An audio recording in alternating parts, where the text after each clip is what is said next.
Hey everyone, welcome back to the channel. Today I'm going to show you how to design a responsive header navigation in Figma using auto layout. If you've ever struggled to make your navbar adapt nicely across desktop, tablet, and mobile, or you just want a faster, cleaner workflow, this will make a big difference. By the end, you'll have a flexible header you can reuse in any project. Let's jump in. First, open up Figma and head to the Community or Template section. In the search bar, type Responsive Header Navigation. Now, you can build everything from scratch, but starting with a well-structured template saves time and shows you how experienced designers set things up. Scroll through a few options and preview them. Look for one that clearly uses auto layout and includes things like navigation links, a logo, and possibly a mobile menu. Once you find one that fits your style, click Open in Figma to duplicate it into your workspace.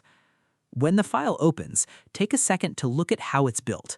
Select the header frame and check the right-hand panel. You should see Auto Layout settings. This is the key to responsiveness. Think of auto layout like a smart container. It automatically controls spacing, alignment, and resizing. So instead of manually nudging elements every time something changes, Figma handles it for you. Now let's break it down. A typical header has a logo on the left, navigation links in the middle or right, and maybe a button like Sign Up or Log In. Select the main header frame. In Auto Layout, you'll see options like direction, horizontal, spacing between items, and padding. Make sure it's set to horizontal so everything lines up in a row. Next, click on the Navigation Links group. Try editing the text, add more links, or shorten them. Notice how everything automatically adjusts? That's auto layout doing its job. Now let's make it responsive. Select the header frame and look at the resizing settings. You'll see options like Hug Contents, Fill Container, or Fixed Width. For a responsive header, set the main container to Fill Container. Set inner elements like the logo and links to Hug Contents.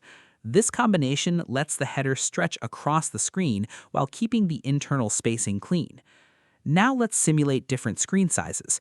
Create a frame for desktop, maybe 1440px wide, and place your header inside. Then duplicate that frame and resize it down to tablet and mobile widths. As you shrink the frame, watch what happens. If your layout is set up correctly, spacing should adapt smoothly, but for mobile, you'll usually want to switch to a hamburger menu instead of showing all links. Here's a simple way to handle that. Hide the full navigation links at smaller widths, add a menu icon, 3 lines, and place it inside the same auto layout container. Because everything is inside auto layout, swapping elements like this is much easier and stays aligned. Now comes the customization part. Swap in your logo, update the colors, and adjust typography to match your brand. You can also tweak spacing and padding to get the exact look you want. Take your time here. Small adjustments in spacing and alignment make a big difference in how polished your header feels. Once you're happy with it, turn your header into a component. Just select it and press Ctrl-Alt-K or Command-Option-K on Mac. This lets you reuse it across multiple screens while keeping everything consistent. And finally, copy and paste your header into your main design files, homepage, dashboard screens, app screens, wherever you need it. Because it's responsive, it'll adapt much easier than a static design.